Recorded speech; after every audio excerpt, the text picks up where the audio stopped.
ಬಾಬುವಿನ ದಿನ ಮಹಾವಾಕ್ಯದಲ್ಲಿ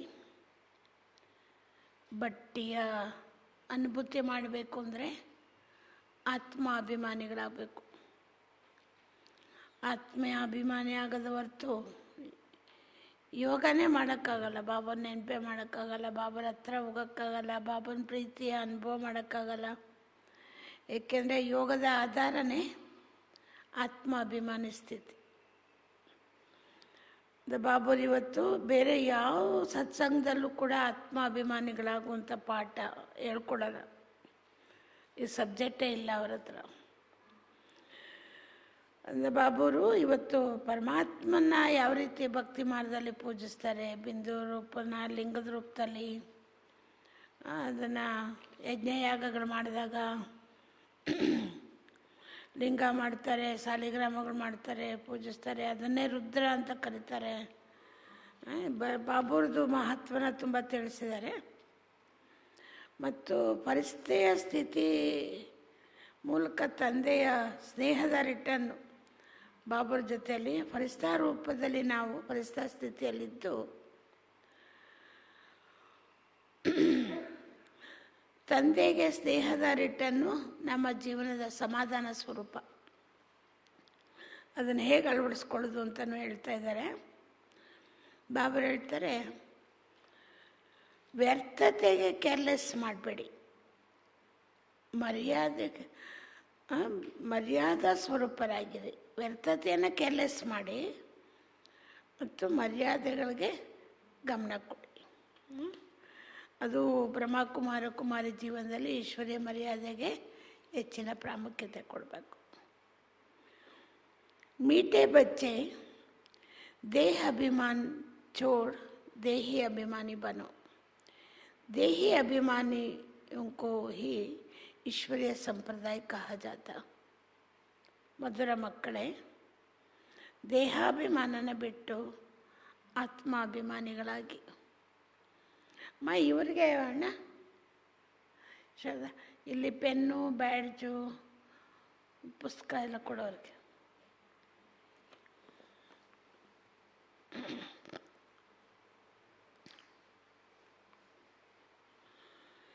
यही एक सत्संग है.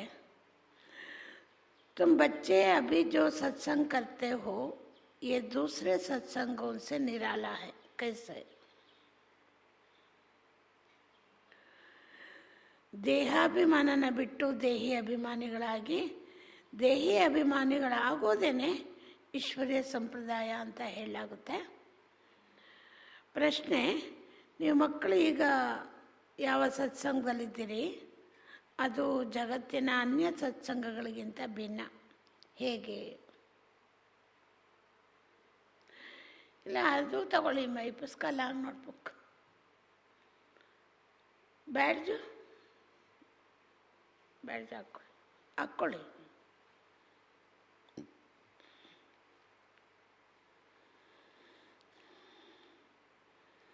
उत्तर बाबर ಹೇಳ್ತಿದ್ದಾರೆ, यही एक सत्संग है जिसमें तुम आत्मा और परमात्मा का ज्ञान सुनते हो.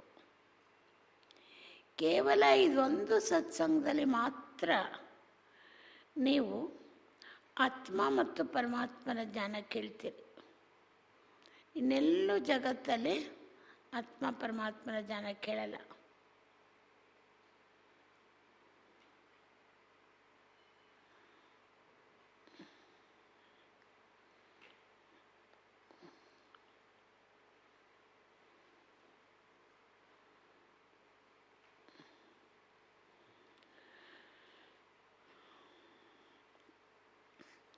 यहाँ पढ़ाई होती है, एम ऑब्जेक्ट भी सामने है. ಒಂದು ಈ ಸತ್ಸಂಗದಲ್ಲಿ ಆತ್ಮ ಪರಮಾತ್ಮನ ಜ್ಞಾನ ಕೇಳ್ತೀರಿ. ಎರಡನೇದು ಇಲ್ಲಿ ವಿದ್ಯೆ ಕಲಿಸ್ಕೊಡ್ಲಾಗುತ್ತೆ. ಏಕೆಂದರೆ ಜೀವನದ ಗುರಿ ಇದೆ. ಬೇರೆ ಯಾವ ಸತ್ಸಂಗಗಳಲ್ಲೂ ವಿದ್ಯೆ ಇಲ್ಲ, ವಿದ್ಯೆ ಕಲಿಸ್ಕೊಡಲ್ಲ. ಶಾಸ್ತ್ರ ಪುರಾಣಗಳು ಓದ್ಬೋದು ಅಷ್ಟೇ. ಏಮ್ ಆಬ್ಜೆಕ್ಟ್ ಇಲ್ಲ, ಜೀವನದ ಗುರಿ ಉದ್ದೇಶ ಇಲ್ಲ. ओम शांति. रूहानी बच्चों प्रति रूहानी बाप समझा रहे हैं. ಆತ್ಮೀಯ ಮಕ್ಕಳಿಗೆ ಆತ್ಮೀಯ ತಂದೆ ತಿಳಿಸ್ತಾ ಇದ್ದಾರೆ. ರೂಹಾನಿ ಬಚ್ಚೆ ಆತ್ಮೀಯ ಮಕ್ಕಳೇನು ಮಾಡ್ತಾ ಇದ್ದಾರೆ? ಸುನ್ರೆ ಕೇಳ್ತಾ ಇದ್ದಾರೆ. पहले पहले बाप समझाते हैं, जब भी बैठो तो अपने को आत्मा समझकर बैठो. ಮೊಟ್ಟ ಮೊದಲು ತಂದೆ ಹೇಳ್ತಾರೆ, ನೀವು ಯಾವಾಗಲೇ ಕುಳಿತುಕೊಂಡ್ರು ಕೂಡ ಮೊದಲು ಆತ್ಮ ಅಂತ ತಿಳ್ಕೊಂಡು ಕೂತ್ಕೊಳ್ಳಿ. ದೇಹನ ಸಮझो, ನಿಮ್ಮನ್ನು ದೇಹ ಅಂತ ತಿಳ್ಕೊಂಬೇಡಿ.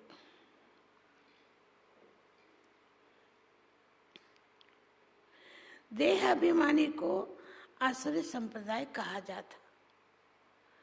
ದೇಹಾಭಿಮಾನಿಗಳಿಗೆ ಆಸುರಿ ಸಂಪ್ರದಾಯದವರು ಅಂತ ಹೇಳಲಾಗುತ್ತೆ. ದೇಹಿ ಅಭಿಮಾನಿ को ईश्वरीय संप्रदाय कहा जाता. ಆತ್ಮಾಭಿಮಾನಿಗಳಿಗೆ ಈಶ್ವರೀಯ ಸಂಪ್ರದಾಯದವರು ಅಂತ ಹೇಳಲಾಗುತ್ತೆ. ईश्वर को देह ही नहीं, वो सदैव ಆತ್ಮಾಭಿಮಾನಿ. ಈಶ್ವರನಿಗಂತೂ ದೇಹನೇ ಇಲ್ಲ, ಅವನು ಸದಾ ಕಾಲ ಆತ್ಮಾಭಿಮಾನಿಯಾಗಿದ್ದಾನೆ. वो है सुप्रीम आत्मा, सभी आत्माओं का बाप, परमात्मा अर्थात ऊंचे से ऊंचा. ಅವನು ಸರ್ವಶ್ರೇಷ್ಠ ಆತ್ಮ, ಸರ್ವ ಆತ್ಮಗಳ ತಂದೆ. ಪರಮಾತ್ಮ ಅಂದ್ರೇ ಸರ್ವಶ್ರೇಷ್ಠ, ಅತಿ ಉತ್ತಮ. परमात्मा अर्थात ऊंचे से ऊंचा. मनुष्य जब ऊंचे से ऊंचा भगवान कहते हैं तो बुद्धि में आता है कि वो निराकार लिंग रूप है. ಮನುಷ್ಯರಿಗೆ ಯಾವಾಗ ಭಗವಂತ ಅತಿ ಉತ್ತಮ ಅಥವಾ ಸರ್ವಶ್ರೇಷ್ಠ ಅಂತ ಹೇಳ್ತಾರೆ, ಆವಾಗ ಅವ್ರ ಬುದ್ಧಿಯಲ್ಲಿ ನಿರಾಕಾರವಾದ ಲಿಂಗದ ರೂಪ ನೆನಪು ಬರುತ್ತೆ. निराकार लिंग की पूजा भी होती है. निराकार लिंगದ पूजेनೂ ನಡೆಯುತ್ತೆ. वो है परमात्मा, यानी सभी आत्माओं का ऊंच. ಅವರು ಪರಮಾತ್ಮ ಆಗಿದ್ದಾರೆ, ಯಾರು ಸರ್ವ ಆತ್ಮಗಳಿಗೂ ಶ್ರೇಷ್ಠ. है वो भी आत्मा, परंतु ऊंच आत्मा है, वो जन्म मरण में नहीं आता. ಅವರು ಆತ್ಮನೇ, ಆದರೆ ಅವರು ಶ್ರೇಷ್ಠ. ಏಕೆಂದರೆ ಜನನ ಮರಣದಲ್ಲಿ ಬರೋದಿಲ್ಲ. बाकी सब पुनर्जन्म लेते हैं और सभी है रचना. रचना तो एक ही बाप है. ಇನ್ನು ಉಳಿದವರೆಲ್ಲರೂ ಪುನರ್ಜನ್ಮದಲ್ಲಿ ಬರ್ತಾರೆ ಮತ್ತು ಎಲ್ಲರೂ ರಚನೆ ಆಗಿದ್ದಾರೆ. ರಚಯಿತ ಕ್ರಿಯೇಟರ್ ಒಬ್ಬರೇನೆ. ब्रह्मा विष्णु शंकर भी रचना है. मनुष्य सृष्टि भी सारी है रचना. रचता को बाप कहा जाता. ब्रह्मा विष्णु शंकरರು ಕೂಡ ರಚನೆನೇ. ಇಡೀ ಮನುಷ್ಯ ಸೃಷ್ಟಿ ರಚನೆ ಆಗಿದೆ.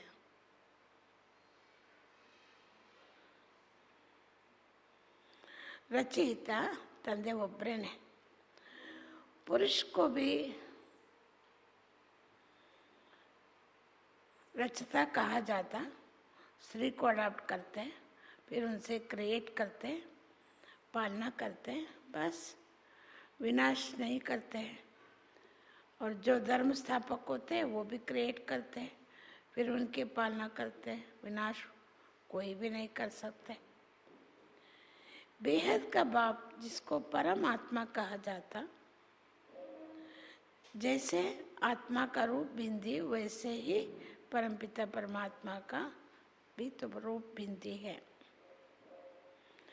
ಹೇಗೆ ಲೌಕಿಕದಲ್ಲಿ ಪುರುಷನಿಗೆ ರಚಯಿತ ಅಂತ ಹೇಳಲಾಗುತ್ತೆ. ಏಕೆಂದರೆ ಸ್ತ್ರೀನ ದತ್ತಕ್ಕೆ ತಗೊಳ್ತಾನೆ, ಮದುವೆ ಮಾಡ್ಕೊಳ್ತಾನೆ. ಅವರಿಂದ ಮಕ್ಕಳನ್ನ ರಚನೆ ಮಾಡ್ತಾನೆ, ಕ್ರಿಯೇಟರ್ ಆಗ್ತಾನೆ, ಪಾಲನೆನೂ ಮಾಡ್ತಾನೆ, ಆದರೆ ವಿನಾಶ ಮಾಡಲ್ಲ. ಮತ್ತು ಧರ್ಮಸ್ಥಾಪಕರೆಲ್ಲ ಯಾರೆಲ್ಲ ಇದ್ದಾರೆ ಅವರು ಹಾಗೆ ಧರ್ಮ ಸ್ಥಾಪನೆ ಮಾಡ್ತಾರೆ ಮತ್ತು ಅವರು ಧರ್ಮನ ಫಾಲೋವರ್ಸನ್ನು ಕ್ರಿಯೇಟ್ ಮಾಡ್ತಾರೆ, ಆಮೇಲೆ ಪಾಲನೆ ಕೊಡ್ತಾರೆ, ವಿನಾಶ ಅವರು ಮಾಡಲ್ಲ. ಇನ್ನು ವಿಶ್ವಪಿತ ತಂದೆ ಯಾರಿಗೆ ಪರಮಾತ್ಮ ಅಂತ ಹೇಳಲಾಗುತ್ತೆ, ಅವರು ಕೂಡ ಆತ್ಮನೇ, ಆದರೆ ಬಿಂದು ರೂಪದಲ್ಲಿದ್ದಾರೆ. ಅವ್ರನ್ನ ಪರಮಾತ್ಮ ಅಂತ ಕರೆಯಲಾಗುತ್ತೆ. ಪರಮಾತ್ಮ ಅಂದ್ರೇ ಬಿಂದು ರೂಪ ಅಂತ. बाकी इतना बड़ा लिंग जो बनाते वो सब भक्ति मार्ग में पूजा करने के कारण है, पूजा के कारण है. ಬಾಬರು ಹೇಳ್ತಾರೆ, ಇನ್ನಿಷ್ಟು ದೊಡ್ಡ ಲಿಂಗಗಳು ಮಾಡ್ತಾರಲ್ಲ ಅದೆಲ್ಲ ಭಕ್ತಿ ಮಾರ್ಗದ ಪೂಜೆಯ ಕಾರಣದಿಂದ. बिंदी को पूजा कैसे हो सकते? भारत में रुद्र यज्ञ रचते हैं तो मिट्टी का शिवलिंग और शालिग्राम बनाकर फिर उनकी पूजा करते. ಭಾರತದಲ್ಲಿ ಯಾವಾಗ ರುದ್ರ ಯಜ್ಞವನ್ನು ರಚಿಸ್ತಾರೆ, ಆ ಯಜ್ಞದಲ್ಲಿ ಲಿಂಗ, ಮಣ್ಣಿನಿಂದ ಲಿಂಗ ಮಾಡಿ ಶಾಲಿಗ್ರಾಮಗಳು ಮಾಡಿ ಪೂಜಿಸ್ತಾರೆ. ಉನ್ಕೋ ರುದ್ರ ಯಜ್ಞ ಕಹ ಜಾತ, ಅದನ್ನೇ ರುದ್ರ ಯಜ್ಞ ಅಂತ ಹೇಳ್ತಾರೆ. वास्तव में असली नाम है राजस्व अश्वमेघ अविनाशी रुद्र गीता ज्ञान यज्ञ. ವಾಸ್ತವಿಕವಾಗಿ ಮೂಲವಾದ ನಾಮ ರಾಜಸ್ವ ಅಶ್ವಮೇಘ ಅವಿನಾಶಿ रुद्र गीता ज्ञान यज्ञ ಅಂತ. जो शास्त्रों में भी लिखा हुआ है, अब बाप बच्चों को कहते अपने को आत्मा समझो. और जो भी सत्संग है उसमें आत्मा या परमात्मा का ज्ञान ना कोई में है ना कोई दे सकते. ತಂದೆ ಮಕ್ಕಳಿಗೆ ಹೇಳ್ತಾರೆ ನಿಮ್ಮನ್ನು ಆತ್ಮ ಅಂತ ತಿಳ್ಕೊಳ್ಳಿ ಅಂತ. ಇನ್ಯಾವುದೆಲ್ಲ ಸತ್ಸಂಗಗಳಿದೆ ಅಲ್ಲಿ ಆತ್ಮಜ್ಞಾನನೂ ಕೊಡಲ್ಲ, ಪರಮಾತ್ಮ ಜ್ಞಾನನೂ ಕೊಡಲ್ಲ. ಜ್ಞಾನನೇ ಇಲ್ಲ, ಆತ್ಮಜ್ಞಾನನೂ ಇಲ್ಲ, ಪರಮಾತ್ಮ ಜ್ಞಾನನೂ ಇಲ್ಲ, ಕೊಡೋಕ್ಕೆ ಸಾಧ್ಯವೂ ಇಲ್ಲ. वहाँ तो कोई एम ऑब्जेक्ट भी होती नहीं. ಬೇರೆ ಸತ್ಸಂಗಗಳಲ್ಲಿ ಗುರಿ ಉದ್ದೇಶ ಕೂಡ ಇಲ್ಲ. और जो भी सत्संग है उसमें आत्मा, तुम बच्चे तो अभी पढ़ाई पढ़ रहे हो, तुम जानते हो आत्मा शरीर में प्रवेश करती है, आत्मा विनाशी है, शरीर विनाशी है, शरीर द्वारा पाठ बजाती है. ನೀವು ಮಕ್ಕಳೀಗ ವಿದ್ಯೆ ಕಲಿತಾ ಇದ್ದೀರಿ, ನಿಮಗೆ ಗೊತ್ತಿದೆ ಆತ್ಮ ಶರೀರದಲ್ಲಿ ಪ್ರವೇಶ ಆಗುತ್ತೆ. ಆತ್ಮ ಶರೀರದಲ್ಲಿ ಪ್ರವೇಶ ಆದಾಗ ನನಗೆ ಆಯೆ ಹೇ ತೋ ನನಗೆ ಜಾನ, ಆತ್ಮ ನಿರ್ವಾಣವಾಗಿ ಬಂದಿದೆ, ಜ್ಯೋತಿ ಬಿಂದು ಆಗಿ ಪುನಃ ವಾಪಸ್ ಹಾಗೆ ಹೋಗಬೇಕು. ಶರೀರ ಧಾರಣ ಕಿಯಾ ಫಿರ್ ಚೋಡ್ಕರ್ ನನಗೆ ಜಾನ, ಶರೀರ ಧಾರಣೆ ಮಾಡಿದ ಮೇಲೂ ಅದು ಬಿಟ್ಟ ಮೇಲೆ ಪುನಃ ಆತ್ಮ ನಿರ್ವಾಣ ಸ್ವರೂಪದಲ್ಲಿ ಹೋಗುತ್ತೆ. ಈ ಬಾಪ್ ತುಮ್ ಬಚ್ಚೋಂ ಕೋ ಹಿ ಬೈಟ್ ಸಮಜಾತೆ. ಈ ಆತ್ಮದ ಮೂಲ ರೂಪದ ಜ್ಞಾನ ನೀವು ಮಕ್ಕಳಿಗೇನೆ ತಿಳಿಸ್ತಾ ಇರೋದು ತಂದೆ. ये भी बच्चे जानते हैं भारत में सतयुग था तो देवी देवताओं का राज्य था, एक ही धर्म था. ಇದು ನೀವು ಮಕ್ಕಳು ಗೊತ್ತಿದೆ. ಭಾರತದಲ್ಲಿ ಯಾವಾಗ ಸತ್ಯುಗ ಇತ್ತು ಆಗ ದೇವಿ ದೇವತೆಗಳ ರಾಜ್ಯ ಇತ್ತು. ಏಕೇ ಧರ್ಮ था, ಒಂದೇ ಧರ್ಮ ಇತ್ತು. ये भी ಭಾರತವಾಸಿ नहीं जानते. ಇದು ಕೂಡ ಭಾರತವಾಸಿಗಳಿಗೆ ಗೊತ್ತಿಲ್ಲ. बाप को जिसने नहीं जाना उसने, ಯಾರು ತಂದೆನೇ ಅರ್ಥ ಮಾಡ್ಕೊಂಡಿಲ್ವೋ ಅವರು ಕುಚ್ ಭೀ नहीं जाना, ಏನು ತಿಳ್ಕೊಂಡಿಲ್ಲ. प्राचीन ऋषि मुनि भी कहते थे हम रचता और रचना को नहीं जानते. ಪ್ರಾಚೀನ ಕಾಲದ ಋಷಿ ಮುನಿಗಳು, ದ್ವಾಪರಯುಗದ ಋಷಿ ಮುನಿಗಳು ಹೇಳ್ಕೊಂಡು ಬರ್ತಿದ್ರು, ನಾವು ನಮಗೆ ರಚಯಿತನ ಜ್ಞಾನ ರಚನೆಯ ಜ್ಞಾನ ಗೊತ್ತಿಲ್ಲ, ನೀತಿ ನಮಗೆ ಗೊತ್ತಿಲ್ಲ ಅಂತ ಸ್ಪಷ್ಟವಾಗಿ ಹೇಳ್ತಾಯಿದ್ರು. रचिता है बेहद बाप, वही रचना के आदि मध्य अंत को जानता. आदि कहा जाता शुरू को, मध्य बीच को. आदि है सत्युग जिसको दिन कहा जाता. फिर मध्य है, मध्य से अंत तक रात है. रचयिता विश्वದ ರಚಯಿತ ಬೇಹದ್ದಿನ ತಂದೆ ವಿಶ್ವಪಿತ ಒಬ್ಬನೇ. ಅವ್ರನ್ನೇ ಅವನು ಮಾತ್ರನೇ ರಚನೆ ಆದಿ ಮಧ್ಯ ಅಂತ್ಯದ ಜ್ಞಾನ ಗೊತ್ತು. ಆದಿ ಅಂದರೆ ಶುರು, ಮಧ್ಯ ಅಂದರೆ ಹೀಗೆ ಆದಿ ಸತ್ಯುಗ, ಮಧ್ಯ ಅಂತ ಹೇಳೋದು ದ್ವಾಪರಯುಗದಿಂದ ಕೊನೆವರೆಗೂ ಅದು ರಾತ್ರಿನೇ.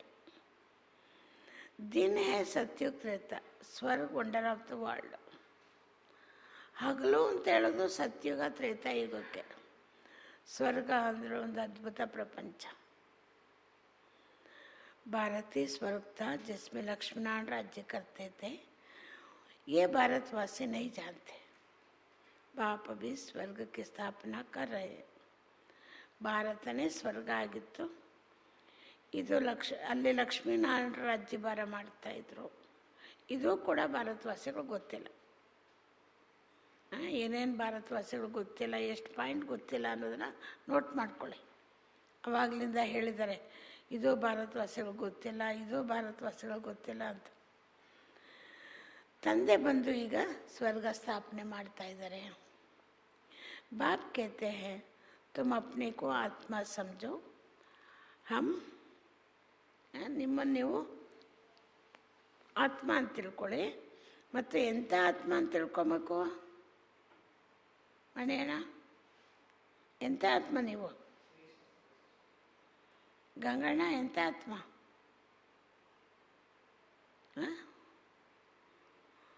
ಫಸ್ಟ್ ಕ್ಲಾಸ್ ಆತ್ಮ. ನಿಮ್ಮನ್ನು ನೀವು ತುಂಬ ಸುಂದರವಾದ ಆತ್ಮ ಅಂತ ತಿಳ್ಕೊಬೇಕು. ಫಸ್ಟ್ ಕ್ಲಾಸ್, ಸೆಕೆಂಡ್ ಕ್ಲಾಸು ಇಲ್ಲ. ಏನು ಸಂತೋಷನ? ಎಂಥ ಆತ್ಮ? ಫಸ್ಟ್ ಕ್ಲಾಸ್ ಆತ್ಮ. ನೇತ್ರಮ್ಮ फर्स्ट क्लास है ना. इस समय मनुष्य मात्र सब ದೇಹಾಭಿಮಾನಿ. ಈ ಸಮಯದಲ್ಲಿ ಮನುಷ್ಯರೆಲ್ಲರೂ ಕೂಡ ಹೇಗಿದ್ದಾರೆ? ರುದ್ರೇಶಣ್ಣ ಹೇಗಿದ್ದಾರೆ? ಮುಂದೆ ಮುಂದೆ ಕೂತ್ಕೊಳ್ಳಿ ಸ್ವಲ್ಪ ಬಂದು. ದೇಹಾಭಿಮಾನಿಗಳು ಎಲ್ಲರೂ ದೇಹಾಭಿಮಾನದಲ್ಲೇ ಇರೋದು. बाप आत्मा अभिमानी बनाते हैं. आत्मा क्या चीज़ है ये भी बाप बतलाते. ತಂದೆ ಬಂದು ಆತ್ಮಾಭಿಮಾನಿಗಳನ್ನಾಗಿ ಮಾಡ್ತಿದ್ದಾರೆ. ಆತ್ಮ ಅಂದರೆ ಏನು ವಸ್ತು, ಆತ್ಮ ಅಂದರೆ ಅರ್ಥ ಏನು, ಇದೆಲ್ಲ ತಂದೆ ತಿಳಿಸ್ಕೊಡ್ತಾರೆ. ಮನುಷ್ಯ कुछ भी नहीं जानते. बल कहते हैं प्रकृति के बीच में चमकती है अजब सितारा, परंतु वो क्या है, कैसे उसमें पाठ भरा हुआ है, वो कुछ भी नहीं जानते. ಮನುಷ್ಯರಿಗೆ ಆತ್ಮ ಅನ್ನೋದ್ರ ಬಗ್ಗೆ ಏನೂ ಗೊತ್ತಿಲ್ಲ. ಸುಮ್ಮನೆ ಹೇಳ್ತಾರೆ ಪ್ರಕೃತಿ ಮಧ್ಯದಲ್ಲಿ ನಕ್ಷತ್ರೋಪಾಧ್ಯಾಯ ಹೊಳೆಯುತ್ತೆ ಅಂತ. ಆದರೆ ಅದರಲ್ಲಿ ಏನು ಪಾತ್ರ ತುಂಬಿದೆ, ಆತ್ಮ ಅಂದರೆ ಏನು ಅರ್ಥ, ಏನೂ ಗೊತ್ತಿಲ್ಲ. ಅಭಿ ತುಮಕು ಬಾಪ್ನೆ ಸಮಜಾಯ. ಈಗ ನೀವು ಮಕ್ಕಳಿಗೆ ತಂದೆ ತಿಳಿಸ್ಕೊಟ್ಟಿದ್ದಾರೆ. तुम भारतवासियों को 84 जन्मों का पाठ बजाना होता है. ನೀವು ಭಾರತವಾಸಿಗಳಿಗೆ 84 ಜನ್ಮದ ಪಾತ್ರನ ಮಾಡಬೇಕಾಗುತ್ತೆ. भारती ऊंच कंडे है, जो भी मनुष्य मात्र है उनका ये तीर्थ है. सर्व का सद्गति करने बाप यहाँ आते हैं. ಭಾರತನೇ ಸರ್ವಶ್ರೇಷ್ಠ ಕಂಡ. ಏಕೆಂದರೆ ಯಾರೆಲ್ಲ ಮನುಷ್ಯರಿದ್ದಾರೆ ಅವ್ರಿಗೆಲ್ಲ ಇದು ತೀರ್ಥಸ್ಥಾನ, ಎಲ್ಲರ ಸದ್ಗತಿ ದಾತ. ಇದು ಯಾತಕ್ಕೆ ತೀರ್ಥಸ್ಥಾನ ಆಗಿದೆ, ಸರ್ವಶ್ರೇಷ್ಠ ಕಂಡ ಆಗಿದೆ ಅಂದರೆ ಯಾಕೆ ಮಣೇಣ? ಸರ್ವರಿಗೂ ಸದ್ಗತಿ ಕೊಡೋ ತಂದೆ ಇಲ್ಲಿ ಬಂದಿದ್ದಾರೆ. ಅದರಿಂದ ಇದನ್ನು ಸರ್ವಶ್ರೇಷ್ಠ ತೀರ್ಥಸ್ಥಾನ ಅಂತ ಹೇಳಲಾಗುತ್ತೆ. रावण राज्य से लिबरेट कर ಗೈಡ್ ಬಂದು ಲೇ ಜಾತೆ. ತಂದೆ ಸರ್ವಶ್ರೇಷ್ಠ ತೀರ್ಥಸ್ಥಾನದಲ್ಲಿ ಬಂದು ಸದ್ಗತಿ ಕೊಡ್ತಾರೆ. ಅದು ಹೇಗೆ ಬರೋದು, ಹೇಗೆ ಅವರು ಸರ್ವಶ್ರೇಷ್ಠ ತಂದೆ ಬರೋದು ಹೇಗೆ? ರಾವಣ ರಾಜ್ಯದಲ್ಲಿ ಬಂದು ಎಲ್ಲರನ್ನೂ ರಾವಣನಿಂದ ಬಿಡುಗಡೆ ಮಾಡಿ ಮಾರ್ಗದರ್ಶನ ಮಾಡ್ತಾ ಜೊತೆಲಿ ಕರೆದೊಯ್ತಾರೆ. मनुष्य तो ऐसे ही कह देते, अर्थ कुछ भी नहीं जानते. ಮನುಷ್ಯರಿಗೇನು ಗೊತ್ತಿಲ್ಲ, ಏನು ಹೇಳಿದ್ರೂ ಅರ್ಥ ಗೊತ್ತಿಲ್ಲ. ಸದ್ಗತಿ ಅಂದ್ರೇನು, ಪರಮಾತ್ಮ ಹೆಂಗೆ ಕೊಡ್ತಾನೆ, ಏನೂ ಗೊತ್ತಿಲ್ಲ. भारत में पहले देवी देवता थे, उनके ही फिर पुनर्जन्म लेना पड़ता है. भारतवासी ही सो देवता, फिर क्षत्रिय, फिर वैश्य, फिर शूद्र बनते. ಭಾರತದಲ್ಲಿ ಮೊದಲು ದೇವಿ ದೇವತೆಗಳಿದ್ದರು, ಅವರೇ ಪುನರ್ಜನ್ಮ ಪಡಿಬೇಕಾಗುತ್ತೆ. ಭಾರತವಾಸಿಗಳೇ ದೇವತೆಗಳಾಗಿದ್ದರು, ಅವರೇ ಕ್ಷತ್ರಿಯರಾದರು, ಕ್ಷತ್ರಿಯರೇ ವೈಶ್ಯರಾದರು, ವೈಶ್ಯರೇ ಶೂದ್ರರಾದರು. ಪುನರ್ಜನ್ಮ ತೋ ಲೇತೆ ಏನು, ದೇವತೆಗಳಾದ್ರೇನು ಅವರು ಪುನರ್ಜನ್ಮ ಪಡಿತಾರಲ್ವ. इस नॉलेज को पूरी रीति समझने में, ಈ ಜ್ಞಾನನ ಪೂರ್ಣ ಅರ್ಥ ಮಾಡ್ಕೊಳ್ಬೇಕು ಅಂದರೆ ಎಷ್ಟು ದಿವಸ ಬೇಕು ಗಂಗಣ್ಣ?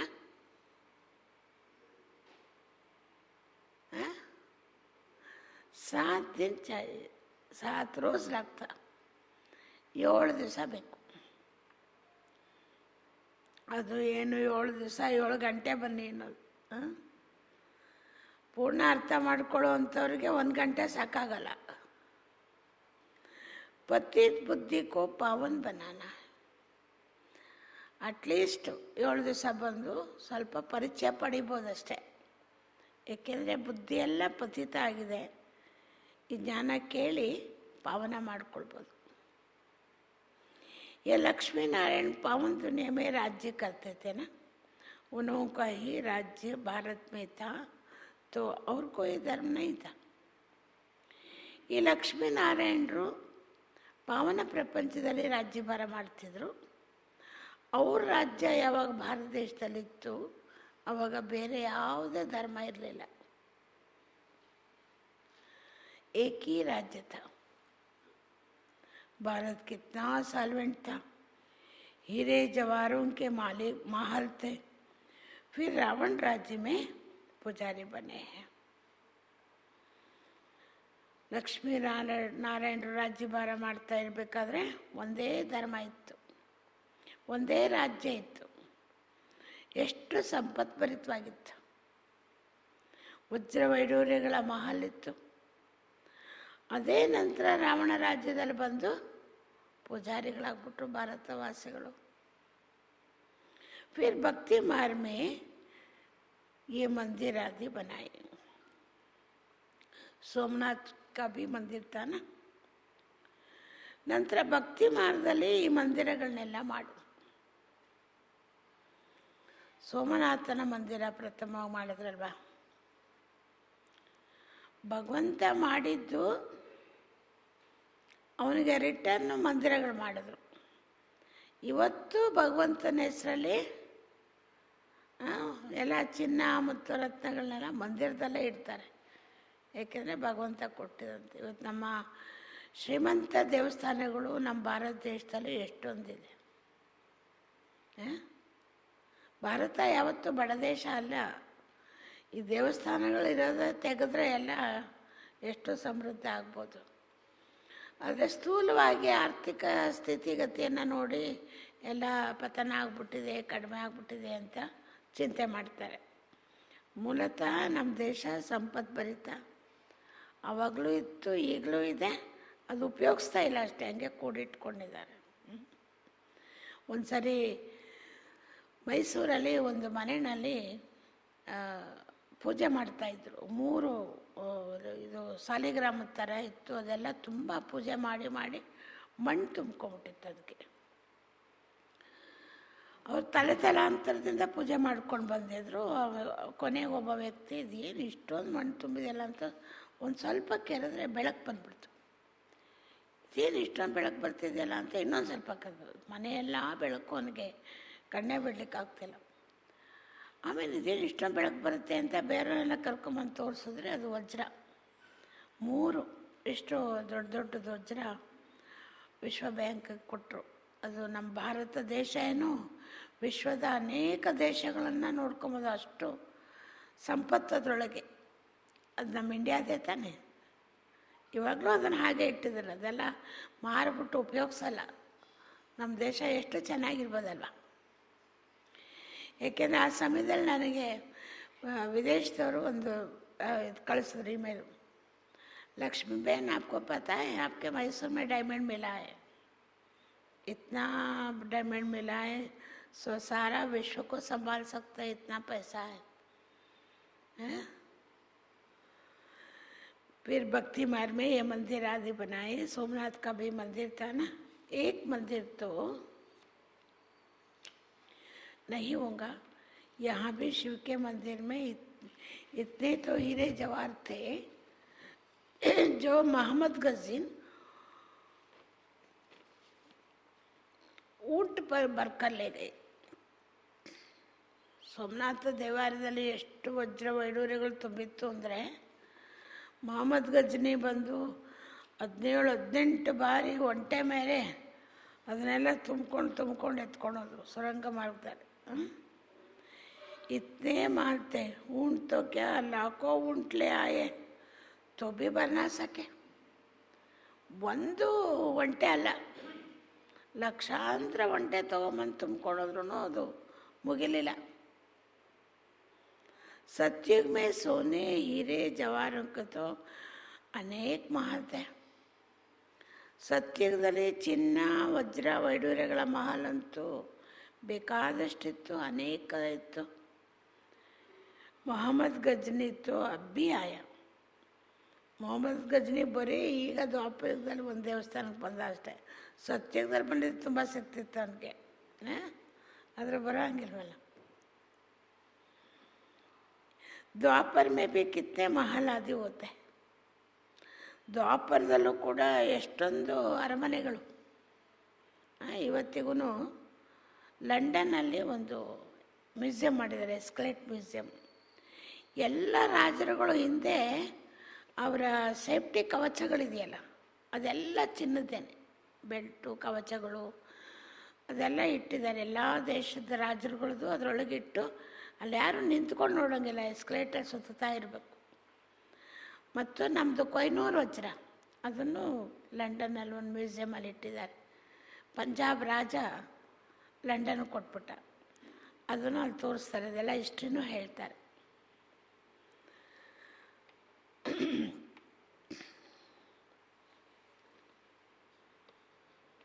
मोहम्मद गजनी तो अब भी आया. द्वापर में कितना महल आदि होते हैं वो फिर अर्थवेक में अंदर चले जाते. रावण की कोई सोने की लंका होती नहीं है. ದ್ವಾಪರ ಯುಗದಲ್ಲೂ ಬೇಕಾದಷ್ಟು ಅರಮನೆಗಳಿದ್ದವು. ಅದೆಲ್ಲ ಭೂಕಂಪ ಆದಾಗ ಭೂಮಿ ಕೆಳಗೆ ಹೊರಟೋಯ್ತು. ಇದು ಮನುಷ್ಯರಿಗೆ ಗೊತ್ತಿಲ್ಲದೆ ರಾವಣ ಲಂಕೆಯಿಂದ ಕೆಳಗಡೆಯಿಂದ ಚಿನ್ನದ ಅರಮನೆಗಳೆಲ್ಲ ಹೊರಗಡೆ ಬಂತು, 19 ರಥಗಳೆಲ್ಲ ಮೇಲೂ ಇದು ಬಂತು ಅಂತ ಹೇಳ್ತಾರೆ. ರಾವಣ ರಾಜ್ಯ में तो भारत का ये हाल हो जाता. ರಾವಣ ರಾಜ್ಯ ಬಂದಾಗ ಯಾವಾಗ ಪಾಪಕರ್ಮ ದುಷ್ಕರ್ಮಗಳು ಮಾಡ್ತಾರೆ ಅವಾಗೆಲ್ಲ ಸಂಪತ್ತೆಲ್ಲ ಕೆಳಗೊಟ್ಟೋಗುತ್ತೆ, ಕೈ ಸಿಗಲ್ಲ, ಮನುಷ್ಯ ಜೀವನದಲ್ಲಿ ಉಳಿಯಲ್ಲ. ಇವತ್ತಿಗೂ ಹಾಗೆ ತಾನೆ.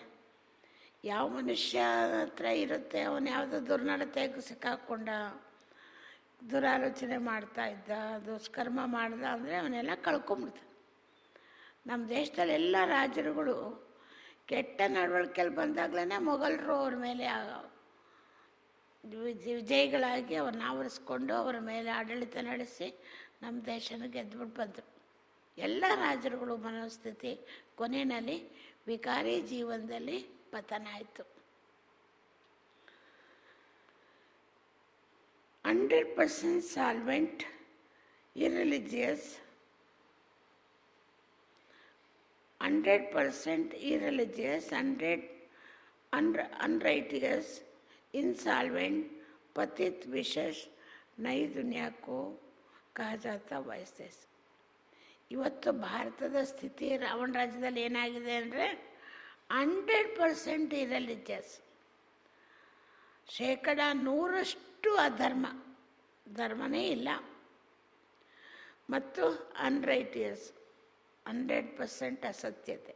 ಸತ್ಯ ಎಲ್ಲಿದೆ? ಇಡೀ ವಿಶ್ವದಲ್ಲಿ ಯಾರಲ್ಲೂ ಇಲ್ಲ ಸತ್ಯ. ಇನ್ಸಾಲ್ವೆಂಟ್, ಪೂರ್ಣ ಪತನ, ಕಂಗಾಲರು, ಎಷ್ಟಿದ್ರೂ ಏನೂ ಇಲ್ಲ. ಅದರಲ್ಲೂ ಇವತ್ತೇನಾಗಿದೆ, ಇವತ್ತಿನ ಕರೋನಾ ಸಮಯದಲ್ಲಿ ಎಲ್ಲ ಕಂಗಾಲರಿತಾನೆ. ನೆನ್ನೆ ಹೇಳ್ತಾಯಿದ್ರು ಒಬ್ರು ಅಣ್ಣವರು, ಬಾಂಬೆಲಿ ಒಬ್ಬರು ದೊಡ್ಡ ಕಂಪನಿ ವ್ಯಕ್ತಿ, ಅವರೆಷ್ಟು ತಲೆ ಕೆಡಿಸ್ಕೊಂಡಿದ್ದಾರೆ ಅಂದರೆ, ಅಣ್ಣನಿಗೆ ಹೇಳ್ತಾರಂತೆ, ನೋಡು ಕುಮಾರಣ್ಣ, ಪ್ರಶಾಂತು, ನನ್ನ ಹತ್ರ ಏನೂ ಇಲ್ಲ, ದುಡ್ಡು, ಬಿಸ್ನೆಸ್ಸೇ ಇಲ್ಲ, ಬರೀ 60 ಲಕ್ಷ ಇದೆ ಅಷ್ಟೇ. ಬ್ಯಾಂಕಲ್ಲಿ ತುಂಬ ಇದೆ, ಕೈನಲ್ಲಿ ವ್ಯಾಪಾರಿಗಳಿಗೆ ದುಡ್ಡು ಲಕ್ಷಾಂತರ ರೂಪಾಯಿ ದಿವಸ ಬರುತ್ತಲ್ಲ, ಕೋಟ್ಯಾಂತರ ರೂಪಾಯಿ, ಅದೇನೂ ಇಲ್ಲ, ಬರೀ ಕೈನಲ್ಲಿ ಮನೆಯೊಳಗೆ ಬರೀ 60 ಲಕ್ಷ ಇದೆ ಅಷ್ಟೇ. ಅಷ್ಟಿದ್ರೂ ಮನಸ್ಸಿಗೆ ತೃಪ್ತಿ ಇಲ್ಲ, ಅವ್ನಿಗೆ ಎಷ್ಟು ಅಸಮಾಧಾನ, ತುಂಬ ಸ್ಥಿತಿ ಕೆಡಿಸ್ಕೊಂಡಿದ್ದಾರಂತೆ, ಟೆನ್ಷನ್ ಜಾಸ್ತಿ ಆಗಿದೆ ಅಂತೆ. ಬಾಬರ್ ಮಕ್ಕಳಿಗೆ ಬಿನ್ ಕೌಡಿ ಬಾದಶಾ, ಏನೂ ಇಲ್ಲದೆ ಇದ್ರೂ ಪರವಾಗಿಲ್ಲ, ನಾವೇ ಚಕ್ರವರ್ತಿಗಳು.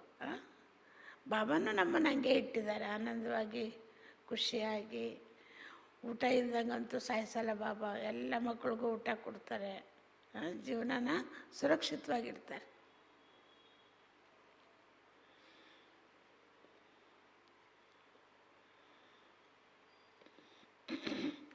ಅಂದರೆ ಇವತ್ತು ಕಲಿಯುಗದ ಸ್ಥಿತಿ ಏನಾಗ್ಬಿಟ್ಟಿದೆ, 100% ಇರ್ರಿಲಿಜಿಯಸ್, ಅನ್ರೈಟಿಯಸ್, ಇನ್ಸಾಲ್ವೆಂಟ್, ಪತಿತ್ ವಿಶಸ್, ಪತಿತರು, ವಿಕಾರಿಗಳು.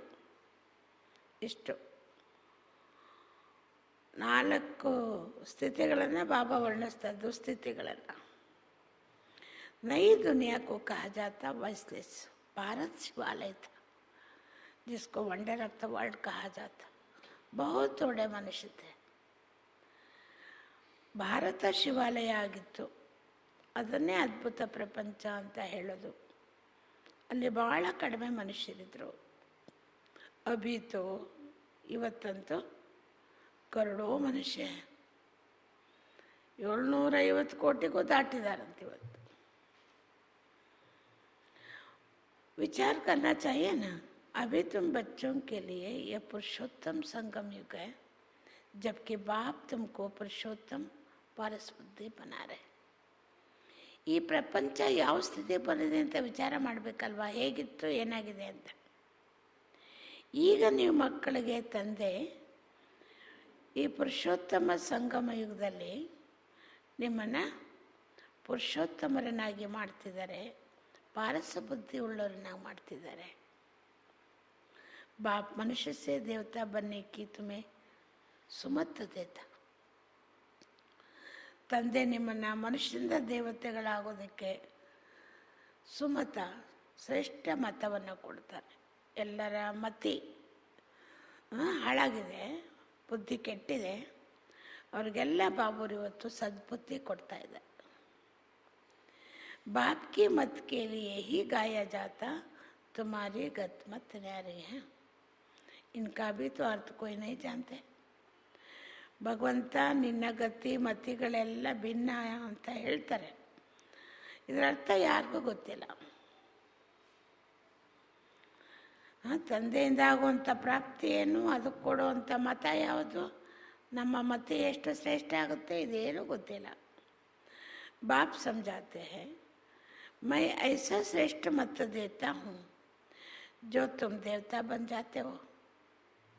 ತಂದೆ ಹೇಳ್ತಾರೆ, ನಾನು ನಿಮ್ಗಂಥ ಶ್ರೇಷ್ಠ ಮತ ಕೊಡ್ತೀನಿ, ಯಾವುದನ್ನು ನೀವು ದೇವತೆಗಳಾಗ್ಬಿಡ್ತೀರಿ.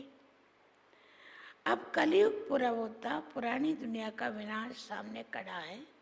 मनुष्य बिल्कुल ही घोर अंधेरे में कुंभकर्ण की नींद में सोए पड़े.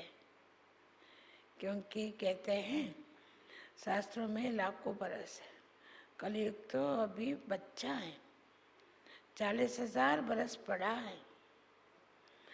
ಬಾಬಾ ಹೇಳ್ತಾರೆ ಈಗ ಕಲಿಯುಗ ಪೂರ್ಣ ಆಗ್ತಾ ಇದೆ, ಹಳೆ ಪ್ರಪಂಚದ ವಿನಾಶ ಕಣ್ಣೆದುರು ನಿಂತಿದೆ, ಯಾವ ಕ್ಷಣದಲ್ಲಿ ಬೇಕಾದ್ರೂ ಆಗ್ಬೋದು.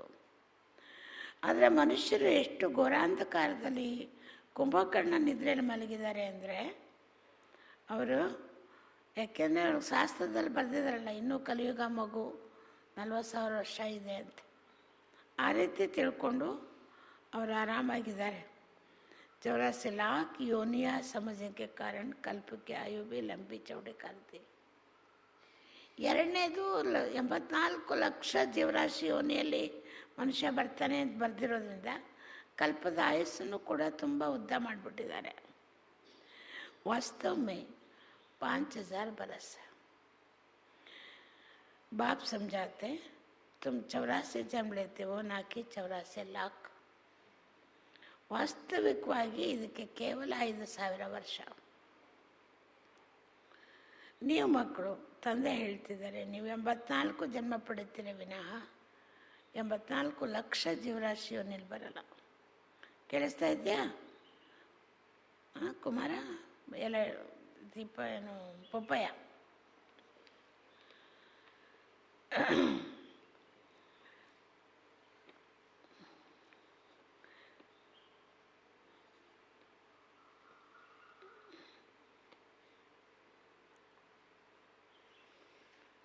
बेहद के बाप इन सभी शास्त्रों आदि को जानते हैं, तब तो कहते हैं ये सब भक्ति मार्ग के हैं जो आधा कल्प चलते हैं, इससे कोई मुझे नहीं मिलते.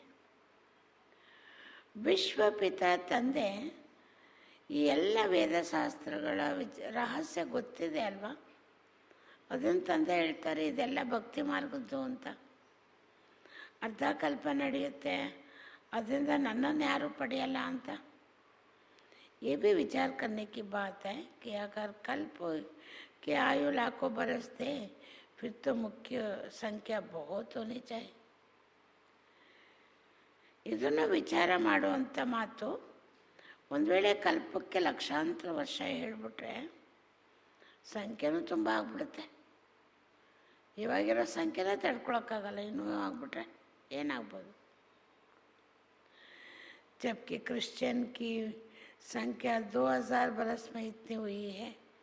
भारत के असल देवी देवता धर्म है वो चला आना चाहिए, परंतु आदि सनातन देवी देवता धर्म को भूल जाने के कारण कह देते हमारा हिंदू धर्म है. ಬಾಬಾ ಹೇಳ್ತಾರೆ ಕ್ರಿಶ್ಚಿಯನ್ ಧರ್ಮದವ್ರದ್ದು ಬರೀ 2000 ವರ್ಷಕ್ಕೇ ಇಷ್ಟು ಜನ್ಮ ಅಂತ ಲೆಕ್ಕ ಕೊಡ್ತಾರೆ ಅವರು. ಭಾರತದಲ್ಲಿ ಮೂಲ ಧರ್ಮ ದೇವತಾ ಧರ್ಮ ಅದೇ ನಡ್ಕೊಂಡು ಬಂದಿರೋದು.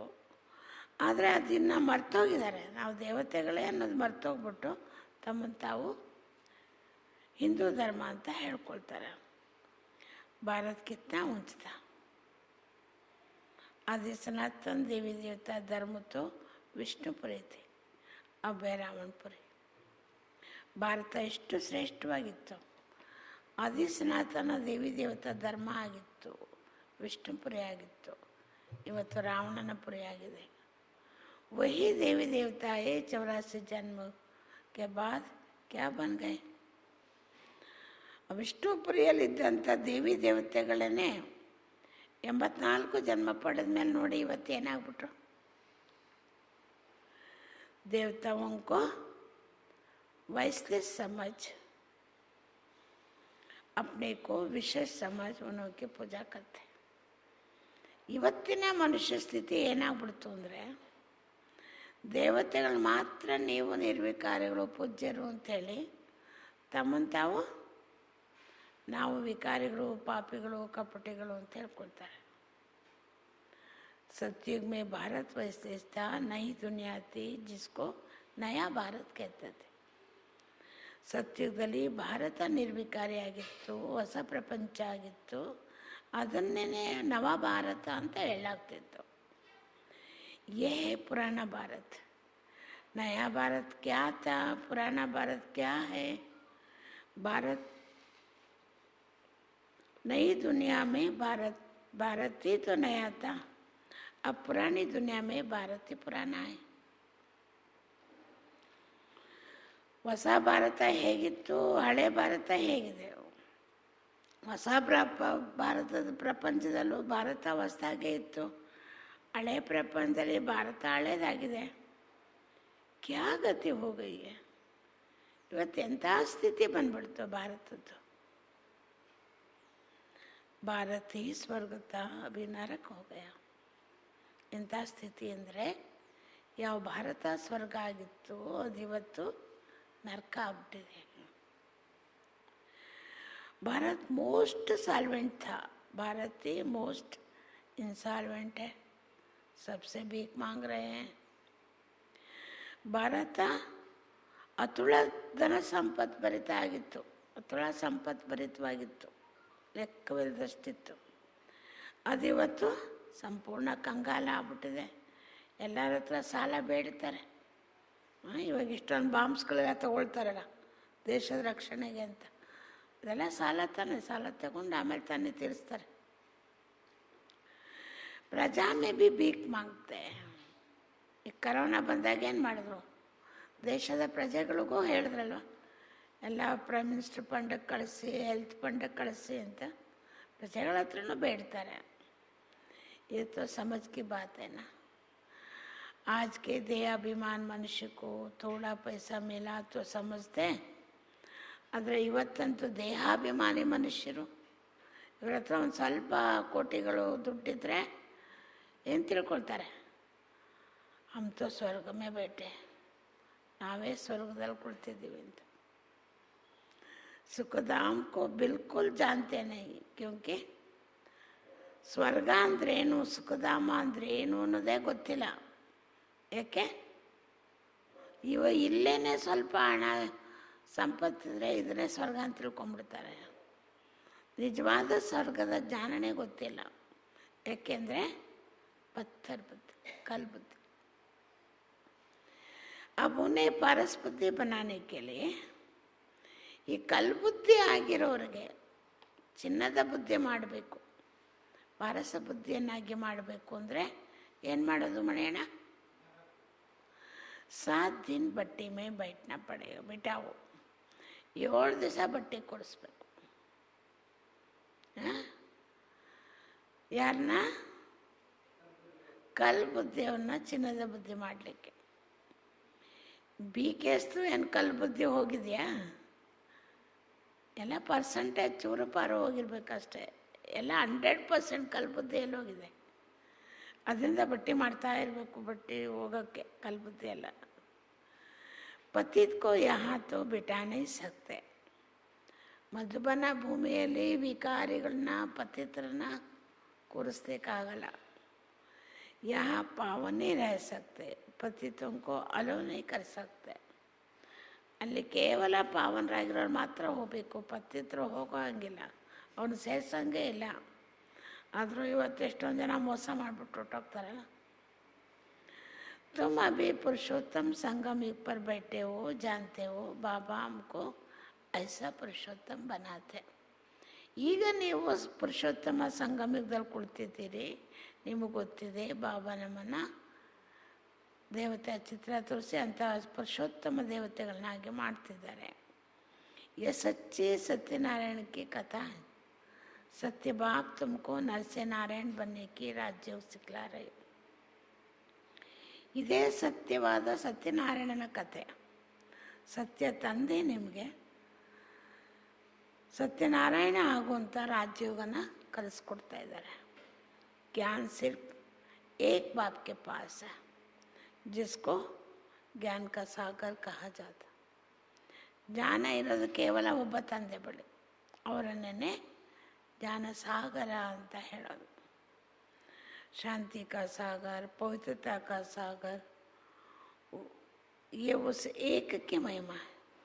ಜ್ಞಾನ ಸಾಗರ, ಶಾಂತಿಯ ಸಾಗರ, ಪವಿತ್ರತೆಯ ಸಾಗರ ಅಂತ ಕೇವಲ ಅವರೊಬ್ಬರ ಮಹಿಮೆ ಇದು, ಬೇರೆ ಯಾರಿಗೂ ಸಲ್ಲಲ್ಲ. दूसरे कोई की महिमा हो ही नहीं सकते. ಜ್ಞಾನ ಸಾಗರ, ಶಾಂತಿ ಸಾಗರ, ಪವಿತ್ರ ಸಾಗರ ಅಂತ ಬೇರೆ ಯಾರಿಗೂ ಈ ಮಹಿಮೆ ಇರಬರೋದಕ್ಕೆ ಸಾಧ್ಯನೇ ಇಲ್ಲ. देवताओं की महिमा अलग है, परमपिता परमात्मा शिव की महिमा अलग है.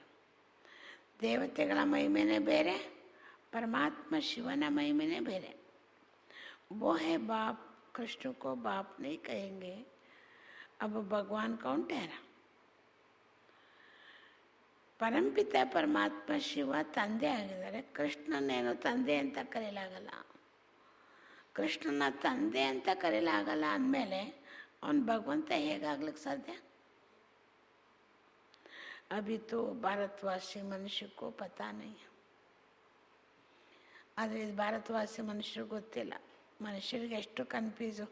ಕೃಷ್ಣನ ಒಂದು ಕಡೆ ಪರಮಾತ್ಮ ಅಂತಾರೆ, ಇನ್ನೊಂದು ಕಡೆ ದೇವತೆ ಅಂತಾರೆ, ಇನ್ನೊಂದು ಕಡೆ ಮನುಷ್ಯ ಅಂತಾರೆ. ಅವನ ಜೀವನದ ಕಥೆ ಮೇಲೆ ಎಲ್ಲ ತೋರಿಸ್ತಾರೆ.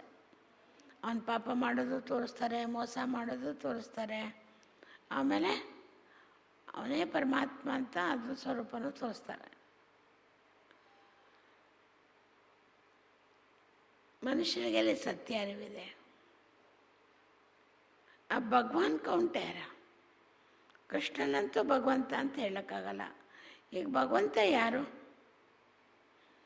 अभी तो भारतवासी मनुष्य को पता नहीं. कृष्ण भगवान वाच कह देते, वो तो पूरे 84 जन्म लेते.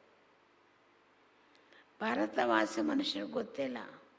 ಕೃಷ್ಣ ಭಗವಾನ್ ವಾಚ ಅಂದ್ಬಿಡ್ತಾರೆ.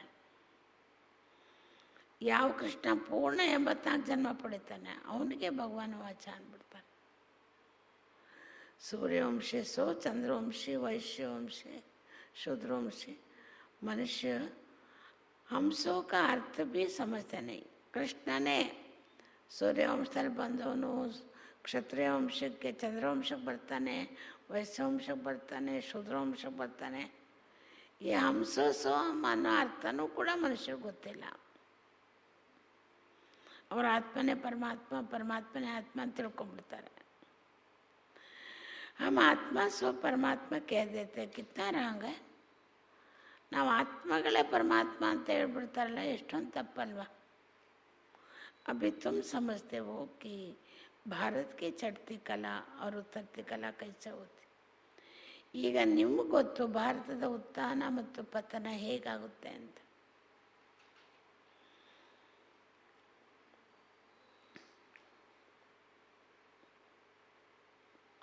ये है ज्ञान, ಹೊಸ ಭಕ್ತಿ. ಇದು ಜ್ಞಾನ. ಇದು ಇನ್ನು ಪ್ರಪಂಚದಲ್ಲೆಲ್ಲ ಮನುಷ್ಯರು ಮಾಡ್ತಾ ಇರೋದು ಭಕ್ತಿ.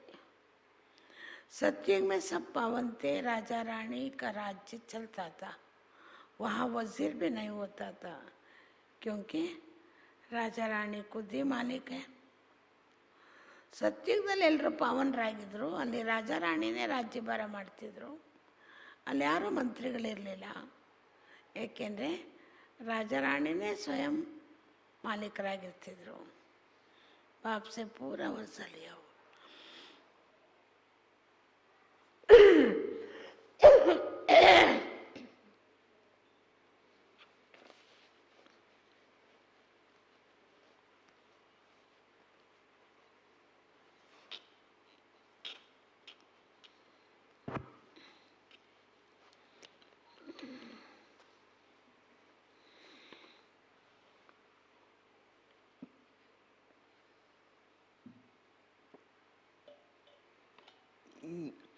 ಏಕೆಂದರೆ ಲಕ್ಷ್ಮೀನಾರಾಯಣರು ತಂದೆಯಿಂದ ಪೂರ್ಣ ಆಸ್ತಿ ಪಡ್ಕೊಂಡ್ಬಿಟ್ಟಿದ್ರು.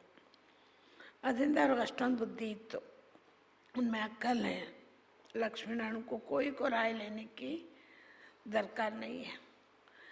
ಲಕ್ಷ್ಮೀನಾರಾಯಣರಿಗೆ ಯಾರಿಂದನೂ ಸಲಹೆ ಪಡ್ಕೊಳ್ಳೋಂಥ ಅಗತ್ಯನೇ ಇಲ್ಲ. ವಹಾ ವಜೀರ್ ಹೋತೇ नहीं. ಅಲ್ಲಿ ಮಂತ್ರಿಗಳು ಕೂಡ ಇರಲ್ಲ. ಭಾರತ್ ಜೈಸೆ ಪವಿತ್ರ ದೇಶ कोई था ही नहीं.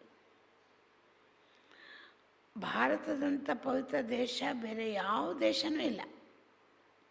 ಮಹಾನ್ ಪವಿತ್ರ ದೇಶ.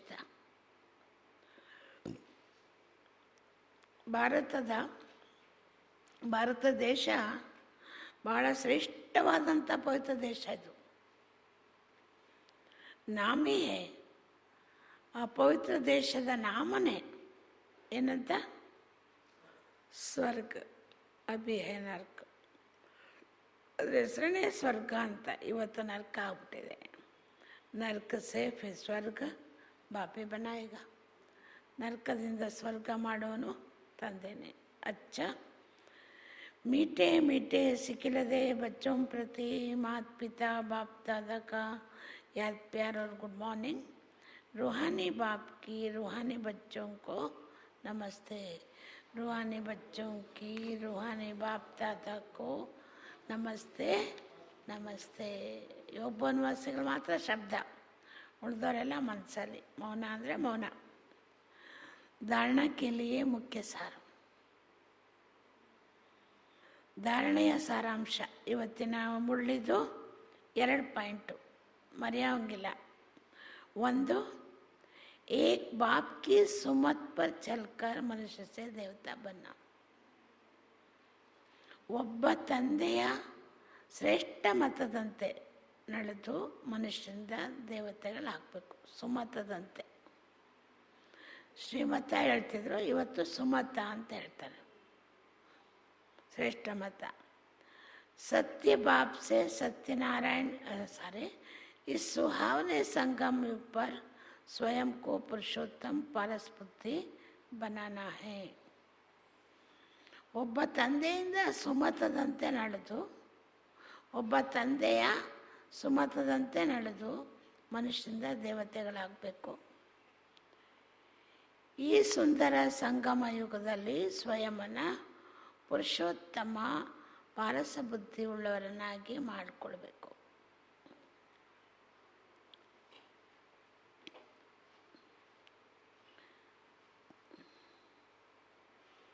ಎರಡನೇ ಪಾಯಿಂಟು,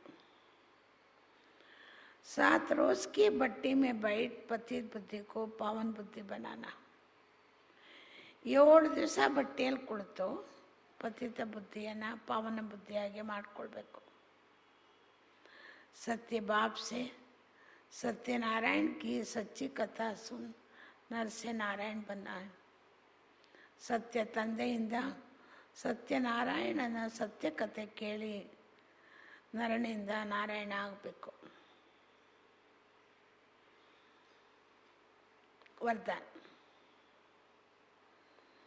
फरिश्तेपन की स्थिति बाप के स्नेह का रिटर्न देने वाले समाधान स्वरूप.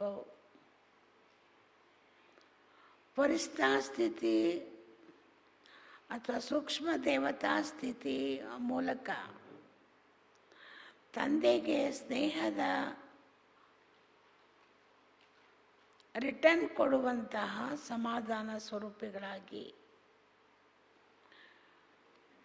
ಫರಿಸ್ತಾ ಸ್ಥಿತಿಯ ಮೂಲಕ ತಂದೆಯ ಸ್ನೇಹದ ರಿಟರ್ನ್ ಕೊಡುವಂತಹ ಸಮಾಧಾನ ಸ್ವರೂಪಿಗಳು ಆಗಿ. फरिश्तापन की स्थिति में स्थित होना ये बाप का स्नेह का रिटर्न है. ಹೇಗಾಗೋದು ಸಮಾಧಾನ ಸ್ವರೂಪಿಗಳು? ಫರಿಸ್ತಾ ಸ್ಥಿತಿಯಲ್ಲಿ ಸ್ಥಿತರಾಗೋದನ್ನೇ ತಂದೆಗೆ ಕೊಡುವಂಥ ಸ್ನೇಹದ ರಿಟರ್ನು. ऐसे रिटर्न देने वाले समाधान स्वरूप बन जाते हैं. ಯಾರು ಫರಿಸ್ತಾ ಸ್ಥಿತಿಯಲ್ಲಿ ತಂದೆಯ ಸ್ನೇಹವನ್ನು ಪ್ರತಿಯಾಗಿ ಕೊಡ್ತಾರೆ, ಫರಿಸ್ತೆಗಳ ರೂಪದಲ್ಲಿ ಕೊಡ್ತಾರೆ, ಅವರು ಸಮಾಧಾನ ಸ್ವರೂಪಿಗಳಾಗ್ಬಿಡ್ತಾರೆ. समाधान स्वरूप बनने से स्वयं के और अन्य आत्माओं की समस्याएं स्वतः समाप्त हो जाती. ಫರಿಸ್ತೆಗಳು ಅಂದರೆ ಏನರ್ಥ? ಏನು ಬಂಧನ ಇಲ್ಲ, ಎಲ್ಲ ಬಿಡಿಸ್ಕೊಂಡಿರೋರು ಅಂತ. ಎಲ್ಲ ಬಂಧನದಿಂದ ಮುಕ್ತರಾಗಿರೋರಿಗೆ ಏನು ಸಮಸ್ಯೆ ಇದೆ? ಅವ್ರಿಗೂ ಸ್ವಯಂನ ಸಮಸ್ಯೆನೂ ಇಲ್ಲ, ಬೇರೆಯವ್ರ ಸಮಸ್ಯೆನೂ ಇಲ್ಲ. ಇನ್ನೂ ಅವರು ಫರಿಸ್ತೆಗಳಾಗ್ಬಿಟ್ರು ಅಂದರೆ ಎಲ್ಲರ ಸಮಸ್ಯೆನ ಸಮಾಪ್ತಿ ಮಾಡುವಂಥವ್ರು. ನಿನ್ನೆ ಮಧುಬನಿಂದ ಫೋನ್ ಬಂದಿತ್ತು. ಆವಾಗ ಅಣ್ಣ ಹೇಳ್ತಾಯಿದ್ರು, ಈಗ ನಮ್ಮದು ಇಡೀ ವಿಶ್ವದಲ್ಲಿ ಎಲ್ಲ ಕಡೆ ಯೋಗ ಜಾಸ್ತಿ ನಡೀತಾ ಇದೆ, ಮಧುಬನದಲ್ಲೂ ತುಂಬ ನಡೆಯುತ್ತೆ. ಈಗೆಲ್ಲರೂ ಅವ್ರಾಗ ಅವ್ರು ಫೋನ್ ಮಾಡಿ ಕೇಳ್ತಾರೆ, ಈ ಡಿಪಾರ್ಟ್ಮೆಂಟ್ನವರು, ಪೊಲೀಸ್ನವರು ಇವರೆಲ್ಲ, ನಮಗೆಲ್ಲ ಸಮಾಧಾನ ಕೊಡಿ, ನಿಮ್ಮ ಯೋಗ ಮಾಡಿ ಅಂದ್ಬಿಟ್ಟು. ನೀವು ಮೆಡಿಟೇಷನ್ ಕಲಿಸ್ಕೊಡಿ, ನೀವು ಮೆಡಿಟೇಷನ್ ಮಾಡಿ ಆ ವೈಬ್ರೇಷನ್ ಮೂಲಕನಾದ್ರು ನಮಗೆಲ್ಲ ಸಮಾಧಾನ ಕೊಡಿ ಅಂತ. ಏಕೆಂದರೆ ಡೈರೆಕ್ಟ್ ಪರಮಾತ್ಮನ ಜೊತೆ ಕನೆಕ್ಷನ್ನು ಇನ್ಯಾವ ಸಾಧು ಸಂತರಿಗೂ ಇಲ್ಲ. ಅವರು ಎಷ್ಟೇ ವಿದ್ವತ್ತು ಓದಿದ್ರು, ಪಾಂಡಿತ್ಯ ಓದಿದ್ರು, ಏನೇ ತ್ಯಾಗ ಮಾಡಿದ್ರು ಕನೆಕ್ಷನ್ನೇ ಇಲ್ಲ. ಕೇವಲ ಬಾಬುವ್ರ ಮಕ್ಕಳು ಮಾತ್ರ ಪರಮಾತ್ಮನ ಜೊತೆ ಕನೆಕ್ಷನ್.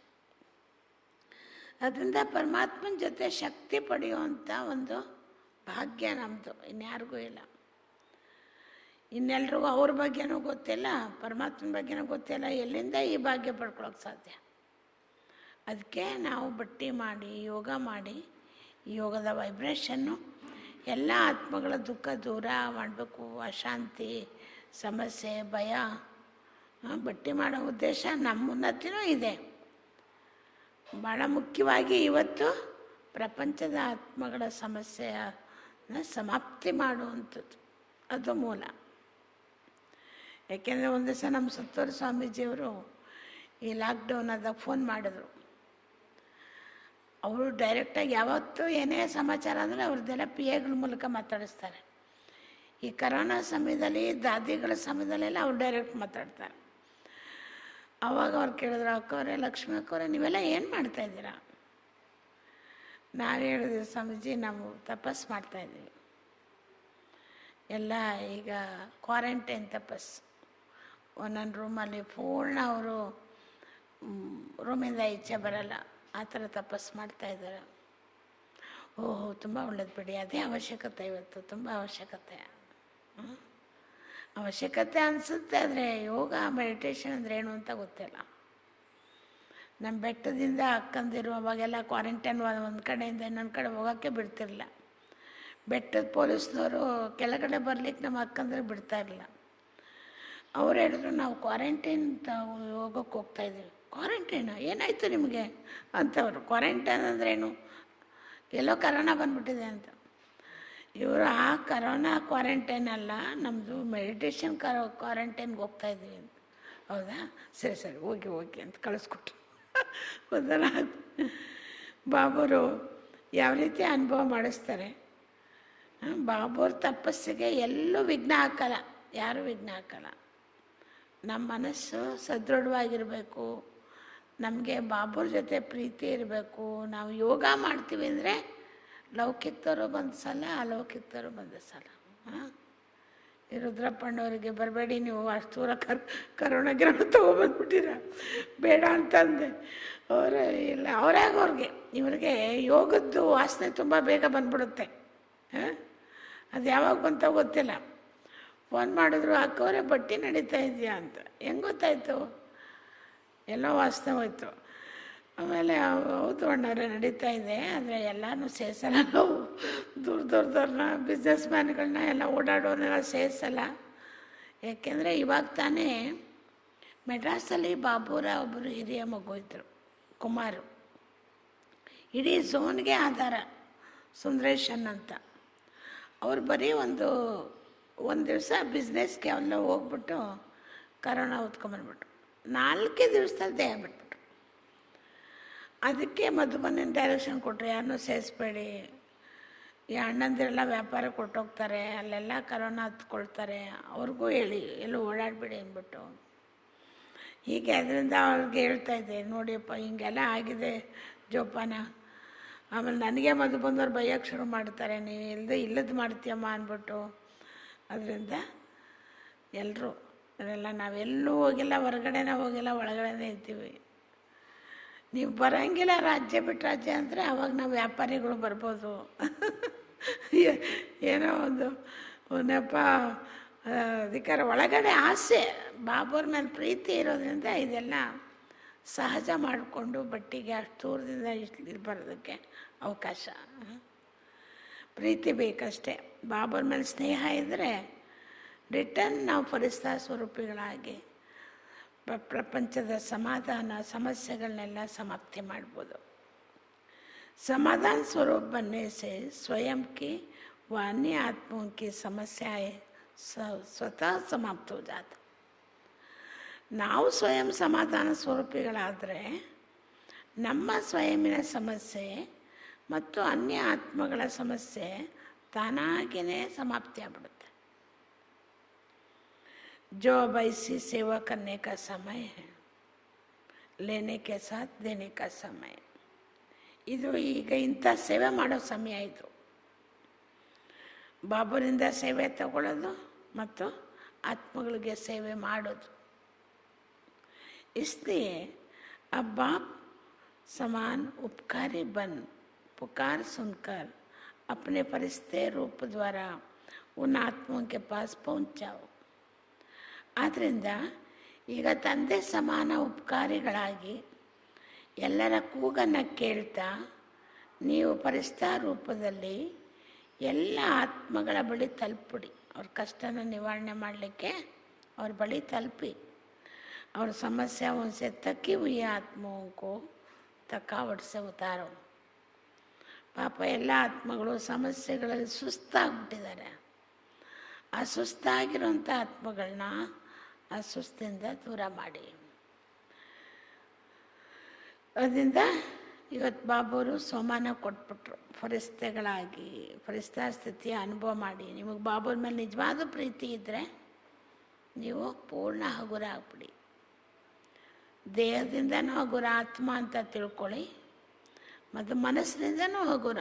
ಯಾವುದೇ ಚಿಂತೆ ಭಯ ಇಲ್ಲ, ಯಾವುದೇ ಯೋಚನೆ ಇಲ್ಲ. ಪೂರ್ಣ ಆತ್ಮ ಫರಿಸ್ತಾ ಸ್ವರೂಪ. ಇದೆರಡೂ ರೂಪ ಡಬಲ್ ಇಟ್ಟಾದರೆ ಫರಿಸ್ತಾ ಸ್ವರೂಪ. ಈ ಫರಿಸ್ತಾ ಸ್ವರೂಪದಲ್ಲಿ ಸ್ಥಿತರಾಗೋದೇ ಬಾಬುರ ಮೇಲಿರುವ ಸ್ನೇಹ. ಆ ಸ್ನೇಹದ ರಿಟರ್ನ್ ಏನು ಅಂದರೆ ಅನೇಕ ಆತ್ಮಗಳ ಸಮಸ್ಯೆನ ಸಮಾಪ್ತಿ ಮಾಡೋದು. ಭಗವಂತನ ಕೆಲಸ ತಾನೇ ಅದು. ಮಕ್ಕಳು ಯಾರೋ ಬಾಬುರ ಮೇಲೆ ಪ್ರೀತಿ ಇಟ್ಕೊಂಡು ಫರಿಸ್ತೆಗಳಾಗ್ತಾರೆ, ಬಾಬುರ ಕಾರ್ಯದಲ್ಲಿ ಸಹಯೋಗಿಗಳಾಗ್ತಾರೆ. ಎಲ್ಲರ ಸುಸ್ತನ ದೂರ ಮಾಡುವಂಥ ಫರಿಸ್ತೆಗಳು.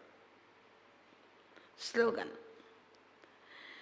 ವ್ಯರ್ಥ ಸೇ ಬೇಪರ್ವಾ ಬನು ಮರ್ಯಾದಾओं में नहीं. ವ್ಯರ್ಥತೆಯಿಂದ ನಿರ್ಲಕ್ಷ್ಯರಾಗಿ ಮರ್ಯಾದೆಗಳ ಜೊತೆಲಾಗಬೇಡಿ.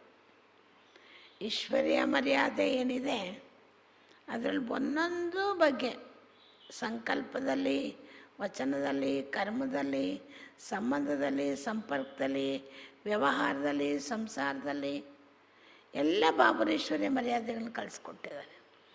ಅದರಲ್ಲಿ ನಿರ್ಲಕ್ಷ್ಯರಾಗಬೇಡಿ. ಈ ವ್ಯರ್ಥ ಸಂಕಲ್ಪಗಳು ಬರುತ್ತಲ್ಲ, ಅದನ್ನೆಲ್ಲ ನಿರ್ಲಕ್ಷ್ಯ ಮಾಡಿ. ಅದನ್ನು ಕೇರ್ ಮಾಡಬೇಡಿ, ಅದನ್ನು ಕೇರ್ಲೆಸ್. ಅಚ್ಚಾ, ಓಂ ಶಾಂತಿ.